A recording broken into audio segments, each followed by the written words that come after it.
15 rue Michel Colomb, en 79, le 29 mai 1979, avec mon père. Et mon cousin aussi. Et donc c'est une entreprise familiale dès le départ. Alors au tout départ je suis barman, on avait un DJ qui s'appelait Michael, qui est resté 5 mois. Et moi j'ai pris la relève au niveau de la cabine. Et sinon, le bar a continué évidemment. On a toujours eu plusieurs barman. Et le style musical au tout début, mon père voulait une boîte classique. Mais très vite, on a fait des concerts rock, punk. Et puis moi musicalement, parallèlement, moi j'étais à la cabine, donc musicalement j'ai instauré un style plutôt différent d'une boîte classique, c'est-à-dire très rock, très punk, new wave, et c'est ce qui a donné le cachet du Floride. Et notamment toutes les semaines on faisait des concerts de groupes français, ça venait de Paris, de Bordeaux, de Toulouse, et on a même eu parfois des groupes anglais ou britanniques. Et donc la réputation du Floride s'est faite dans les années 80, au moment où musicalement ça explosait de toutes parts. La new wave, le gothique, le rockabilly, enfin bon, il y avait vraiment tous les styles musicaux. Et moi, donc musicalement, j'ai réussi à créer une ambiance, à faire que le lieu se démarquait des autres discothèques.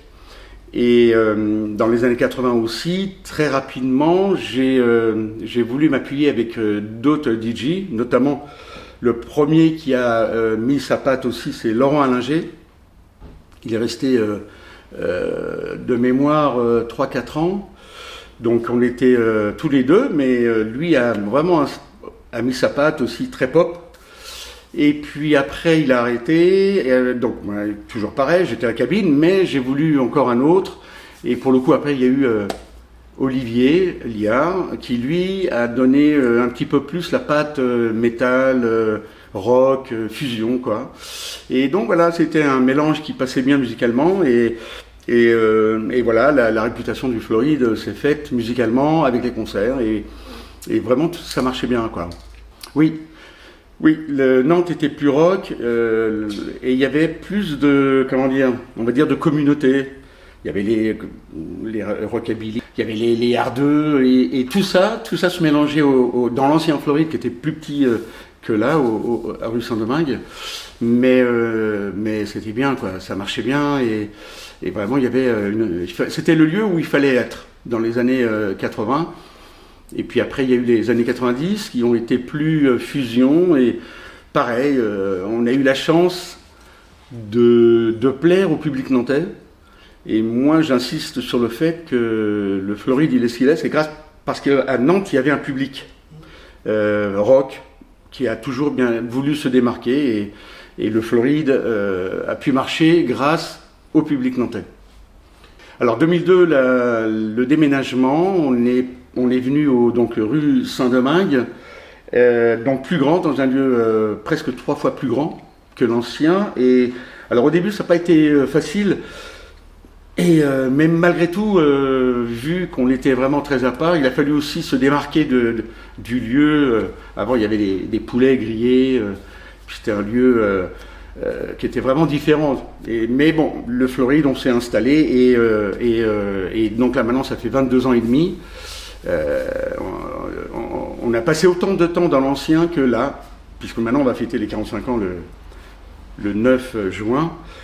Et donc on a fait 22 ans et demi dans l'ancien, 22 ans et demi ici, donc l'histoire est bien quoi, c'est partagé. Et effectivement on est venu là, et c'est un lieu vraiment aussi atypique, qui ressemble au Floride, parce que c'est un lieu pas commun quoi. Ah, il y en a beaucoup. Les belles rencontres, il y en a beaucoup.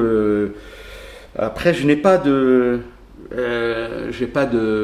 Enfin, il y a eu des groupes merveilleux. Enfin, si, peut-être alors en groupe, je vais dire Punish Yourself, groupe français, mais vraiment exceptionnel. Visuellement et musicalement, c'est vraiment très très bien. C'est un très bon souvenir. Je me souviens aussi de... Alors, dans l'ancien, on a eu la visite d'Étienne Dao, Avec Arnold Turboust, absolument. Arnold Turboust était un client, il venait de temps en temps et il avait conseillé à Etienne Dao de venir, donc bon souvenir aussi. Donc voilà, entre les personnalités, on a eu M aussi, qui était venu après un concert qu'il avait fait à Nantes, il était venu au Floride, il avait bien aimé, enfin on a eu des gens comme ça, d'une certaine popularité et qui ont bien aimé le Floride. On a eu Axel Bauer aussi, qui est pareil, il avait fait un concert et après son concert, il cherchait un lieu rock. Évidemment, on lui a conseillé le Floride. On a toujours eu ce côté, il faut être au Floride, il faut venir au Floride et les clients qui aiment le Floride, c'est même pas des clients, on va dire, c'est des gens familiales, quoi. C'est familial. Ça, on a gardé l'esprit familial au Floride. Alors, je vais pas prendre totalement ma retraite. Pourquoi ? Parce que je vais continuer à être au Floride. Je serai moins présent, mais j'y serai, alors en tant que client, mais aussi pour appuyer le couple repreneur. Je serai avec eux. Et puis, il y a beaucoup de clients qui demandent... Enfin, pour moi, ils me demandent... ils sont déçus de savoir que j'arrête, alors donc je vais trouver un équilibre. De temps en temps, je viendrai mixer, donc je serai là toujours. Et puis surtout maintenant, je vais pouvoir profiter du Floride, mais dans la partie dansante, donc je vais pouvoir m'éclater. Au moins sans avoir à réfléchir, à penser aux morceaux que je vais mettre et tout. Donc pour moi, ça va être quand même un bon moment de profiter du Floride et de m'éclater comme beaucoup de clients s'éclatent quand ils sont sur la piste. En fait, ce qui compte beaucoup, c'est on est toujours très branché sur des groupes comme Placebo, Rage Against the Machine, Red Hot Chili Peppers, les Rita Mitsuko. En fait, c'est un mélange de tout ça, donc international et français, mais plus anglais ou américain.